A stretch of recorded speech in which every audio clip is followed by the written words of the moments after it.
Welcome back to today's daily PBJ devotional. This devotional is about Nehemiah 13, but if you're reading along in the Old Testament, read Genesis 24, Nehemiah 13, and Psalm 23. Let's read Nehemiah 13. At that time, the book of Moses was read aloud in the hearing of the people, and in it they found the passage stating that no Ammonite or Moabite should ever enter the assembly of God, because they had not met the Israelites with food and water, but had hired Balaam to call down a curse against them, although our God had turned the curse into a blessing. As soon as the people heard this law, they excluded from Israel all of foreign descent. Now before this, Eliashib the priest, a relative of Tobiah, had been put in charge of the storerooms of the house of our God, and had prepared for Tobiah a large room where they had previously stored the grain offerings, the frankincense, the temple articles, and the tithes of grain, new wine, and oil prescribed for the Levites, singers, and gatekeepers, along with the contributions for the priests. While all this was happening, I was not in Jerusalem, because I had returned to Artaxerxes, king of Babylon, in the 32nd year of his reign. Sometime later I obtained leave from the king to return to Jerusalem. Then I discovered the evil that Eliashib had done on behalf of Tobiah by providing him a room in the courts of the house of God. And I was greatly displeased, and threw all of Tobiah's household goods out of the room. Then I ordered that the rooms be purified, and I had the articles of the house of God restored to them, along with the grain offerings and frankincense. I also learned that because the portions for the Levites had not been given to them, all the Levites and singers responsible for performing the service had gone back to their own fields. So I rebuked the officials and asked, "Why has the house of God been neglected?" Then I gathered the Levites and singers together and stationed them at their posts. And all Judah brought a tenth of the grain, new wine, and oil into the storerooms.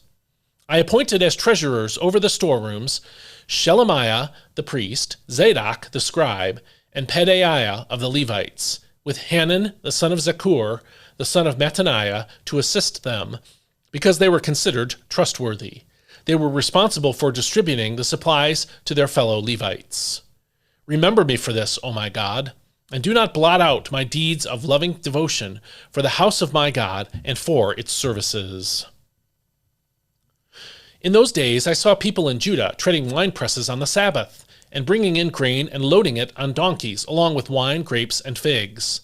All kinds of goods were being brought into Jerusalem on the Sabbath day. So I warned them against selling food on that day. Additionally, men of Tyre who lived there were importing fish and all kinds of merchandise and selling them on the Sabbath to the people of Judah in Jerusalem.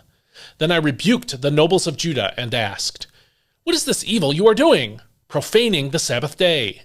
Did not your forefathers do the same things, so that our God brought all this disaster on us and on this city? And now you are rekindling his wrath against Israel by profaning the Sabbath." When the evening shadows began to fall on the gates of Jerusalem, just before the Sabbath, I ordered that the gates be shut and not opened until after the Sabbath. I posted some of my servants at the gates, so that no load could enter on the Sabbath day. Once or twice the merchants and those who sell all kinds of goods camped outside Jerusalem, but I warned them, "Why are you camping in front of the wall? If you do it again, I will lay hands on you." From that time on, they did not return on the Sabbath. Then I instructed the Levites to purify themselves and guard the gates in order to keep the Sabbath day holy. Remember me for this as well, O my God, and show me mercy according to your abundant loving devotion.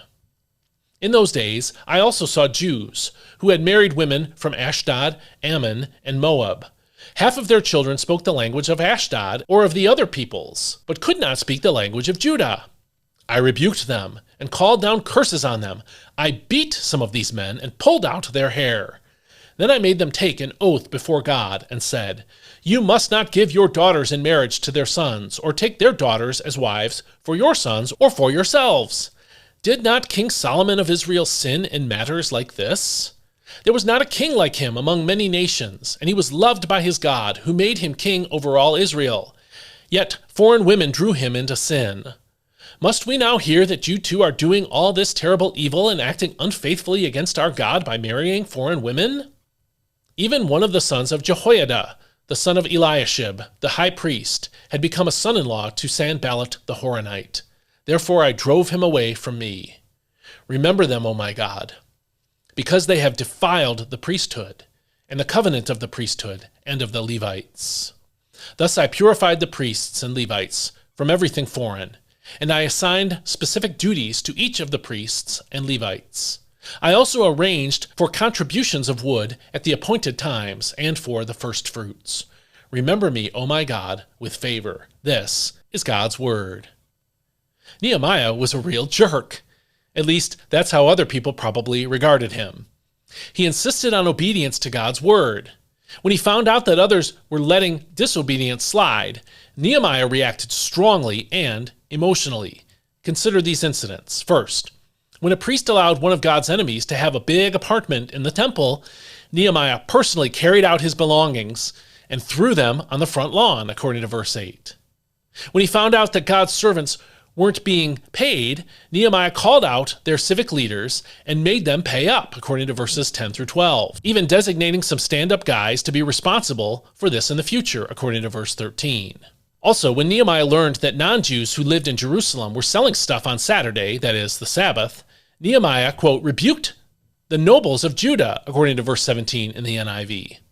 Stopped the city gates from opening so that nothing could come in for sale, according to verse 19. And Nehemiah threatened to arrest those who still came hoping to sell, according to verses 20 through 22. Also, when Nehemiah found out that men of Judah had married foreign wives, he rebuked them and called curses down on them, beat some of the men, and pulled out their hair, according to verse 25. Yep, he was a jerk, all right, if it was your hair that he was pulling out, at least. The thing is, he had scriptural reasons for doing everything that he did. He also had some anxiety about it.